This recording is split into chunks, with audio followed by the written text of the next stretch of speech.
প্রিয় দর্শক, আপনারা যে গাছটি দেখতে পাচ্ছেন, বড় পাতা বিশিষ্ট দেখতে পাচ্ছেন, বড়, লম্বা, প্রশস্ত, গাঢ় সবুজ যে পাতা, একদম সামনের দিকের পাতাগুলো একটু জ্বালা বা কচি, আর এই দিকের একটু গোড়ার দিকের পাতাগুলো একটু পরিপক্ক হয়েছে, ম্যাচিওর্ড হয়েছে।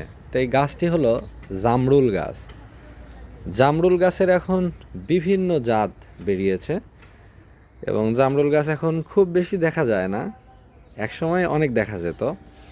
তবে এখন সাধারণত বসত বাড়িতে ফলের গাছ কমে এসেছে এবং গাছের সংখ্যাই আসলে কমে এসেছে, কারণ জনসংখ্যা এত বেশি, ফাঁকা জায়গা কোথাও নেই, বড় বড় বাড়ি নেই, পুরাতন বাড়ি নেই, জনসংখ্যা বেড়ে যাচ্ছে, তাতে করে বাড়িঘরই বেশি হচ্ছে এবং কৃষি জমি, ফসলি জমি বা বৃক্ষ লাগানোর যে জায়গা, সেগুলো অনেক কমে এসেছে।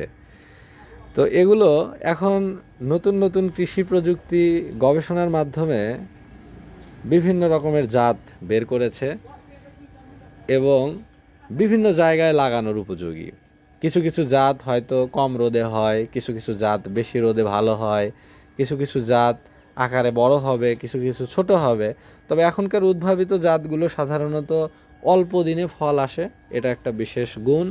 অল্প দিনে, এক সময় হয়তো 5 বছর, 4 বছর, 3 বছর দেরি করতে হতো, ওয়েট করতে হতো। এখন আর কি সেই সময়টা লাগে না, এখন হয়তো 2 বছর, 3 বছর, 2.5 বছরের ভিতরেই ফল আসে, এরকম জাত তৈরি করা হয়েছে বা হচ্ছে। এবং এখানে টবে লাগানো হয়েছে এই গাছটি, দেখতে পাচ্ছেন এখানে টবে টবে ব্যাগে ব্যাগে মাটি দিয়ে, কিছু জৈব সার দিয়ে, মাটি দিয়ে মিক্সড করে এই জামরুল গাছটি এখানে লাগানো হয়েছে। এবং ছাদে যেহেতু পর্যাপ্ত রোদ পায়, এটা একটা প্লাস পয়েন্ট। এখন মাটির যদি সরবরাহ করা হয় ভালো মাটি, পুষ্টিগুণ সমৃদ্ধ মাটি, তাহলে হয়তো অল্প দিনেই জামরুল হয়তো ধরবে। এখন সেটা দেখার পালা, কারণ এখন ছাদ বাগানে, ছাদ কৃষিতে যে গাছগুলো লাগানো হয়, সেগুলো আসলে পর্যাপ্ত পরিচর্যার প্রয়োজন, কারণ এরা তো অনেক মাটি পায় না, অর্থাৎ অল্প জায়গায়, এদের শিকড়টা জড়াজড়ি করে অল্প জায়গায় থাকে। তো নির্দিষ্ট সময় পর পরই আর কি এদের মানুষ যতটুকু খাদ্য বা পুষ্টি সরবরাহ করবে, এরা ঠিক ততটাই পাবে। মাটি থেকে যে টেনে নেওয়ার মতো সেই সুযোগটা নাই, কারণ এটা ছাদের উপরে যেটুকু মাটি প্রোভাইড করা হবে বা সরবরাহ করা হবে, এরা তো ঠিক ততটুকুই পাবে।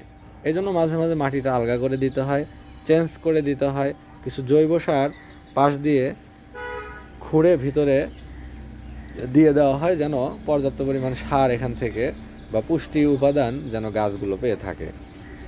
দেখতে পাচ্ছেন গাছটি অনেক সুন্দর আর কি, ঝোপালো হয়েছে এবং চেহারাও যথেষ্ট পুষ্ট, ওয়েল নারিশড একটা চেহারা। এখন জামরুল কতদিন পর ধরবে বা কতটুকু পরিচর্যা পেলে ধরবে, এটা আসলে এখনও বলা যাচ্ছে না, এটা এখন দেখার পালা।